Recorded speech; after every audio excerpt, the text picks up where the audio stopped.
Hello everyone, welcome to my YouTube channel. Today we are going to start first chapter of our new NCERT maths book which is Joyful Learning. तो आज हम उसका first chapter start करेंगे finding the फरी cat. तो हम यहाँ पे फरी कैट को जो है वो फाइंड करेंगे, ढूंढेंगे।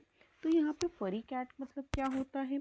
फरी मतलब होता है एक ऐसी बिल्ली जिसके बॉडी पे बहुत सारे जो है बाल होते हैं, रोएदार बाल होते हैं, उसे कहा जाता है फरी। फरी कैट मतलब ऐसी बिल्ली जिसपे बहुत सारे रोएदार बाल होते हैं। तो लेट अस सिंग। यहाँ पर एक पोयम दी गई है जिसे गा कुछ बच्चे जो है वह गा रहे हैं। तो पोयम स्टार्ट करते हैं। Looking looking looking looking for my furry cat. Looking मतलब मैं देख रहा हूँ या ढूंढ रहा हूँ। किसको ढूंढ रहा हूँ? अपनी फरी कैट को ढूंढ रहा हूँ जो इधर उधर भाग रही है। यहाँ पे आप पिक्चर में देख सकते हैं। Are you sitting on the window shed? तो अब वो ढूंढेगा तो अलग अलग जगहों पे ढूंढेगा। तो पहले वह कहाँ ढूंढ रहा है? Are you sitting on the window shed. On मतलब जो होता है ऊपर। तो क्या तुम बैठी हो विंडो शेड के ऊपर? ये विंडो शेड है, ये विंडो है, ये उसकी शेड है, जो उसके ऊपर क्या तुम बैठी हो? ऑन मतलब ऊपर। Are you sleeping under my bed? Where are you my furry cat? तो क्या तुम सो रही हो मेरे बेड के नीचे?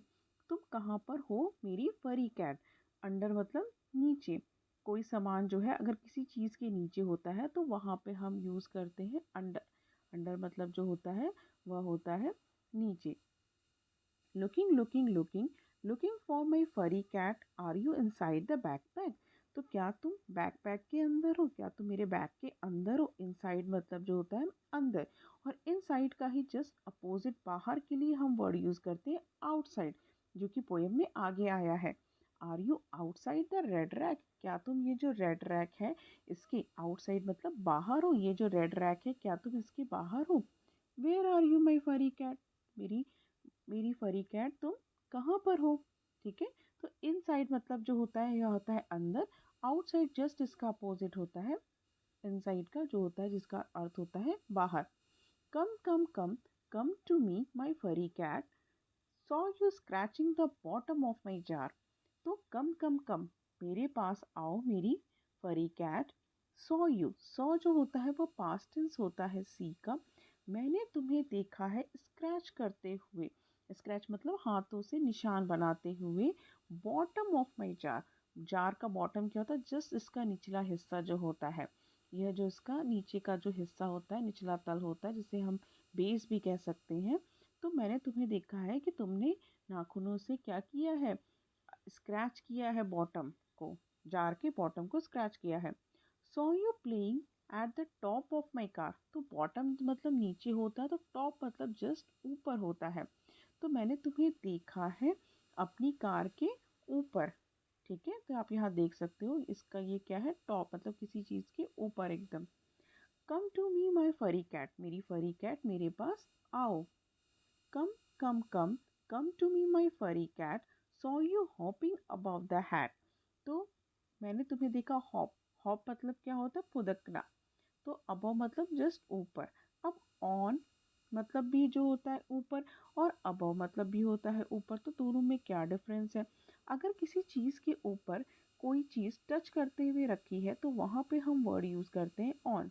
जैसे अगर ये बुक है, बुक टेबल के ऊपर है, तो हम बोलेंगे the book is on the table, क्योंकि बुक जो है वह टेबल को टच कर रही है। अबव जो होगा वह किसी चीज़ के ऊपर होगा लेकिन वह उसको टच नहीं कर रही है। For example, the clock is the above the अलमीरा। ठीक है, अगर कोई क्लॉक अलमीरा के ऊपर है तो the clock is above the अलमीरा कह सकते हैं। ठीक है, तो मैंने तुम्हें कहाँ देखा है? हॉप करते हुए देखा है हैट के ऊपर। So you hiding below the mat, और मैंने ये भी देखा है कि तुम हाइड, हाइड मतलब जो होता है वो छिपना होता है। बिलो द मैट, तो मैट के यहाँ पे बिलो नीचे क्या है? छुपी हुई हो। Here comes my furry cat, मेरी फरी कैट मेरे पास आओ। Look at the pictures of the poem and encircle the correct word. अब हमें पिक्चर्स देखना है पोएम का और सही वर्ड को इनसर्कल करना है। द रेड बॉल इज़, अब यहाँ पे रेड बॉल हमें देखना है कि वो अबव है, अंडर, ऑन द बेड। तो हम यहाँ पे देखेंगे बेड कहाँ पे है। तो ये बेड के नीचे है रेड बॉल। और नीचे के लिए क्या वर्ड यूज होता है? अंडर। तो यहाँ पे क्या हो जाएगा? Under. The red ball is under the bed. The cat is dash inside outside on the car. तो हमने देखा था जो कैट थी वो कहाँ पे थी? कार के ऊपर थी। इनसाइड कार के अंदर नहीं थी, बाहर भी नहीं थी, वह उसके ऊपर थी। तो इसका करेक्ट आंसर क्या होगा? The cat is on the car. The man is lying under inside on the tree. अब जो आदमी है, अंडर मतलब नीचे, इनसाइड मतलब पेड़ के अंदर, और ऑन मतलब ऊपर। तो कहाँ पे लाइंग होगा? वो कहाँ लेटा था? तो हम यहाँ पे पिक्चर में देखेंगे। फर्स्ट पिक्चर में यह जो मैन है वह इसके अंडर, ट्री के अंडर नीचे लेटा हुआ है। उसके लिए हम वर्ड यूज करेंगे अंडर। तो हम यहाँ पे टिक लगाएंगे, the man is lying under the tree. The cow is inside top of outside the house. Obvious सी बात है, जो काउ होगा वो कहाँ होगा? घर के बाहर होगा, आउटसाइड द हाउस होगा। ठीक है, नेक्स्ट देखते हैं। Where do you put your shoes? आप अपने शूज कहाँ पुट कर सकते हो? इनसाइड मतलब घर के अंदर, या आउटसाइड द रूम? तो आप कहाँ रखते हो? Inside the room. तो यहाँ पे क्या करेक्ट आंसर होगा? रूम के अंदर रखते हो या बाहर रखते हो? तो हम रूम के बाहर अपनी जूतों को रखते हैं। तो यहाँ पे करेक्ट आंसर होगा outside. Where do you through the garbage? आप कचड़े को, गार्बेज को कहाँ फेंकते हो? तो डस्टबिन के अंदर फेंकते हो या बाहर फेंकते हो? तो ऑब्वियस सी बात है, हम गार्बेज कचरे को डस्टबिन के अंदर फेंकते हैं। अंदर के लिए वर्ड यूज होगा इनसाइड। इनसाइड और आउटसाइड जस्ट एक दूसरे के अपोजिट हैं। Let us play. तो यहाँ पे children can divide themselves into two teams. यहाँ पे बच्चे जो है वो अपने आप को दो टीम में डिवाइड कर लेंगे। एक टीम क्या करेगी? White chalk, red ball and other items को छुपाने का काम करेगी, और दूसरी टीम जो है वह उसको ढूंढने का काम करेगी। ठीक है, और यहाँ पे चिल्ड्रन जो है, बच्चे एक दूसरे को वर्बल इंस्ट्रक्शन दे सकते हैं पोजीशन वर्ड्स की, जैसे इनसाइड अंदर है, कि चौक बाहर है, कि फार है, दूर है, नियर, पास, अबव मतलब ऊपर, बिलो मतलब नीचे है। तो यहाँ पे पोजीशन वर्ड्स हैं। ये सारे वर्ड्स क्या है? पोजीशनल वर्ड्स हैं। पोजीशन बता रहे हैं किसी भी चीज़ की। जैसे फॉर एग्जांपल लेते हैं कि अगर जो कैट है, अगर वो टेबल के नीचे है, तो हम बोलेंगे कि कैट की पोजीशन कहाँ है? टेबल के जस्ट नीचे, अंडर यूज़ करेंगे। बुक अगर टेबल पे है तो हम बुक के लिए क्या यूज़ करेंगे? On the table. The book is on the table हो जाएगा। इस तरीके ये सारे जो वर्ड्स हैं वो पोजिशनल वर्ड्स कहलाते हैं। तो look for a white things which is hidden near the board and under the table. जैसे एग्जांपल यहाँ पे दिया है कि वाइट थिंग्स को ढूंढो। वाइट थिंग क्या हो सकता है? चौक हो सकता है। तो चौक को आप ढूंढो जो कि कहाँ हो? नियर द बोर्ड, बोर्ड के पास हो या टेबल के नीचे हो। Look for a red things which is outside the classroom and under tree. तो रेड क्या हो सकता है? रेड बॉल हो सकती है, तो वो आउटसाइड के क्लास के बाहर हो सकती है, या पेड़ के नीचे हो सकती है। ठीक है, इस तरीके से ये गेम होगा। अब यहाँ पे भी बच्चे, गेम एक है, each child aims and throws the ball inside the basket. हर एक बच्चा जो है वह बास्केट के अंदर जो है वह बॉल को थ्रो कर रहा है। अगर बॉल बास्केट के अंदर बॉल जा रही है तो वह उसके लिए वर्ड यूज़ कर रहे हैं इन। इन क्या हो जाएगा? अंदर हो जाएगा, क्योंकि बॉल की पोजीशन का है बास्केट के अंदर, इसलिए वहाँ पे वर्ड यूज़ हो रहा है इन। और जब बास्केट के बाहर बॉल रह रही है तो वहाँ के लिए क्या वर्ड यूज़ हो रहा है? आउट यूज़ हो रहा है। अब नेक्स्ट हम देखेंगे, tick the things which are inside. तो हमें उन चीज़ों को टिक करना है जो कि इनसाइड पे हैं। तो हम देखेंगे कि यहाँ पे जो फ्लावर्स हैं वो बास्केट के अंदर है बाहर है? ये फ्लावर्स तो बाहर हैं, तो इनके लिए वर्ड यूज़ होगा आउटसाइड। लेकिन ये अंदर है तो इनके लिए क्या वर्ड यूज़ होगा? इनसाइड होगा। तो इसको हम टिक करेंगे। अब यहाँ पे ये जो गर्ल है वो कार के इनसाइड है, तो इसको भी टिक करेंगे। ये जो मैन है वो कार के इनसाइड नहीं है, वो आउटसाइड है, तो ये दोनों आंसर्स नहीं होंगे। In the same way tick the things which are outside. तो हमें उन चीज़ों पे टिक करना है जो कि आउटसाइड हो, बाहर की तरफ हो। तो हम यहाँ देख रहे हैं कि यहाँ पे एक गुफा दी हुई है, डेन दिया हुआ है, और दो बियर्स, दो भालू दिए गए हैं। एक भालू जो है वह गुफा के अंदर और एक भालू जो है वह गुफा के बाहर है। तो जो बियर बाहर है उसके लिए, आउटसाइड के लिए हम उसको टिक करेंगे। ये वाला बियर को कंसीडर नहीं करेंगे। क्यों नहीं करेंगे? क्योंकि ये डेन के इनसाइड है। आउटसाइड ये, जैसे ये डक आउटसाइड, और ये सारे टॉयज क्या है? इस बॉक्स के अंदर है, इनसाइड है, तो इनको हम नहीं लेंगे। Look at the picture and take the correct words.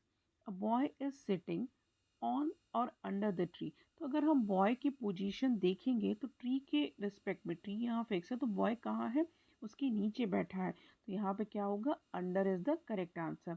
Birds are on or under the tree, birds पेड़ के ऊपर बैठी हुई हैं, तो यहाँ पे क्या हो जाएगा, ऑन हो जाएगा। Draw a smile below the nose and eyebrows above the eyes. तो अब हमें यहाँ देखना है कि हमें स्माइल को कहाँ ड्रॉ करना है, बिलो द नोज, नोज के बिलो। अब ऐसा नहीं है कि हम आईज के ऊपर या कहीं पे भी स्माइल को ड्रॉ कर देंगे, हमें स्माइल को बिलो द नोज, नोज के नीचे ड्रॉ करना है। तो ये नोज है एंड यहाँ पे हम क्या स्माइल ड्रॉ करेंगे, and eyebrows above the eyes. और आईब्रोज जो है अबव, अबव मतलब ऊपर है, कहाँ पे है, जब तक हम इनका मीनिंग नहीं जानेंगे इन वर्ड्स का तब तक हम इनको क्लियरली नहीं एक्सप्लेन कर पाएंगे। तो आईब्रोज की पोजीशन कहाँ है, आंखों के रिस्पेक्ट में उसके ऊपर है, तो यहाँ पे हमने ये इस तरीके से आईब्रोज को ड्रॉ कर दिया है। Look at our national flag which is also known as तिरंगा.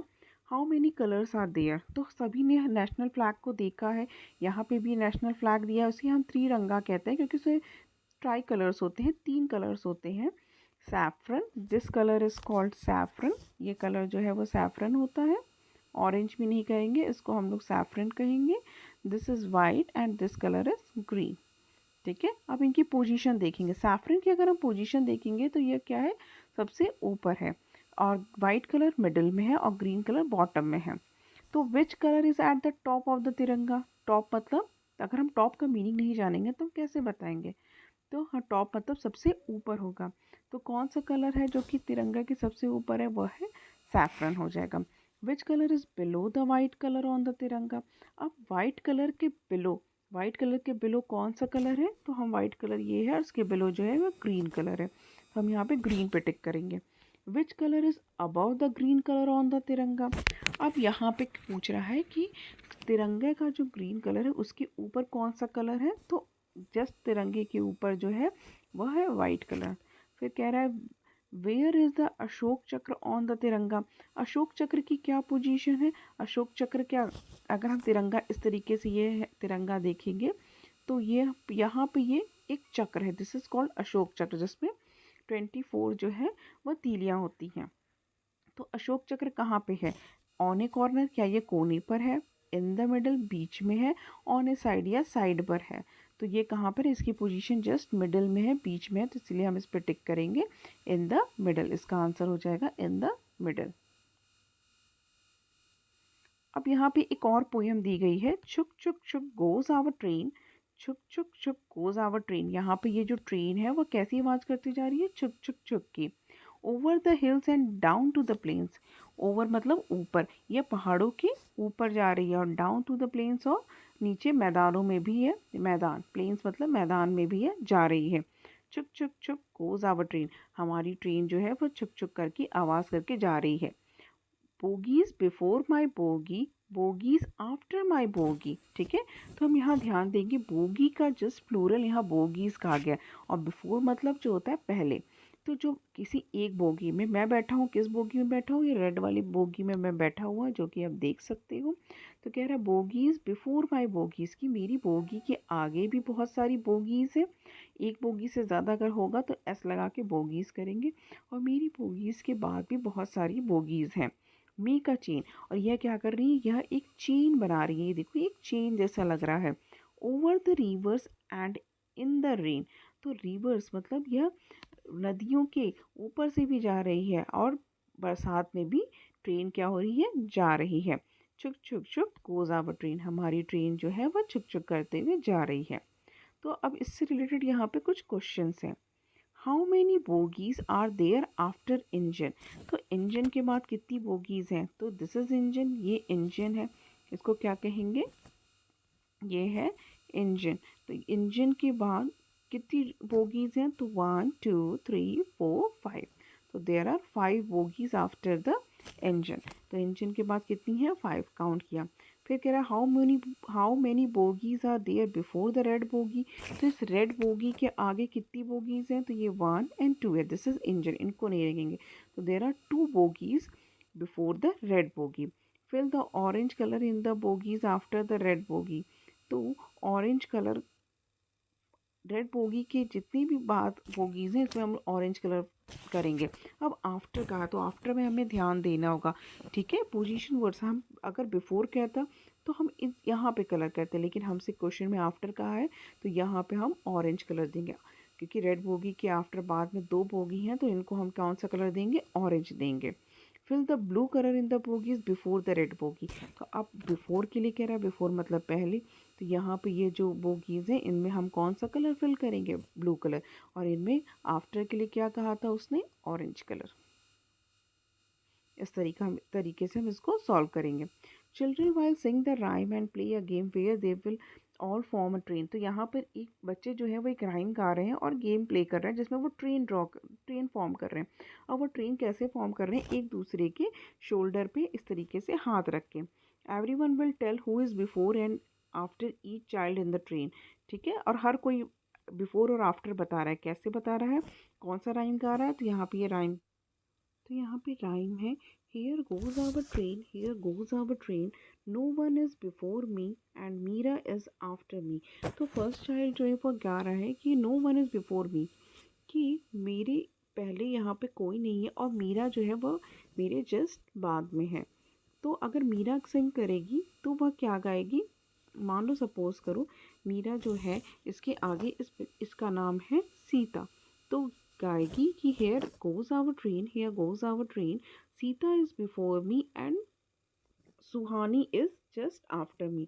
सुहानी जो है वो मेरे क्या है, जस्ट बाद में है, और और जो सीता है वो मेरे जस्ट पहले है। इस तरीके से ये गाएगी। उसी तरह सारे बच्चे जो है वो राइम करेंगे। Suvali and Rohit are making some groups of objects. I have put all the pebbles together and I have put all the leaves in one group and chalk pieces in another group. तो यहाँ पे सुहारी और रोहित जो है कुछ groups बना रहे हैं। वह सारे जो पेबल्स हैं, कंचे, उनको एक तरफ रख रही है, और रोहित जो है वह सारे चॉक्स के पीसेस को एक तरफ रख रहा है और लीव्स का अलग ग्रुप बना रहा है। Suvali has placed all the buttons in 3 groups. तो यहाँ पे सुवाली ने क्या किया है कि इन बटन्स का 3 ग्रुप बनाया। तो ये 3 ग्रुप आपको किस तरीके से लग रहा है, ऑब्वियसली कलर वाइज लग रहा है।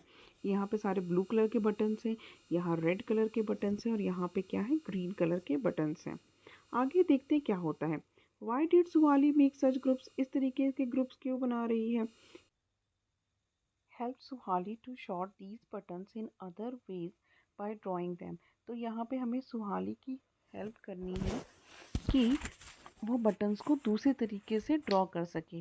तो पहला पहला जो उसने ड्रॉ किया वो कलर्स के आधार पे किया है। दूसरा वो चाहे तो शेप के आधार पे कर सकती है। तो यहाँ पे शेप कैसा है, यहाँ पे हम ये देख रहे हैं कि ये स्क्वायर शेप है, तो स्क्वायर शेप की बटन्स को यहाँ पे इसने अलग करेगी। तो यहाँ देख रहे हैं स्क्वायर शेप में भी 2 रेड हैं, 2 ग्रीन हैं और 2 ब्लू हैं, तो उनको यहाँ पे वो असेंबल कर सकती है। 2 red button, 2 green button and 2 blue buttons हो जाएगा। उसके उसके बाद वह सर्कल शेप के बटन्स ले सकती है। सर्कल शेप में भी यहाँ पे 2 ग्रीन सर्कल दिख रहे हैं, 2 रेड सर्कल दिख रहे हैं, 2 ब्लू हो जाएंगे, तो टोटल 6 बटन्स हैं यहाँ पे। इसी तरह तो यहाँ पे वह 2 रेड ड्रॉ कर सकती है बटन्स, 2 ब्लू एंड 2 ग्रीन हो जाएगा। और उसके बाद ये अलग तरीके का शेप है, इसमें भी ये 2 रेड हैं, 2 ग्रीन है एंड 2 ब्लू हैं। तो इस तरीके से वह इनको अदर तरीके से बटन्स का ग्रुप बना सकती है, इनको शॉर्ट कर सकती है। तो this is all about the first chapter of the class first NCERT book.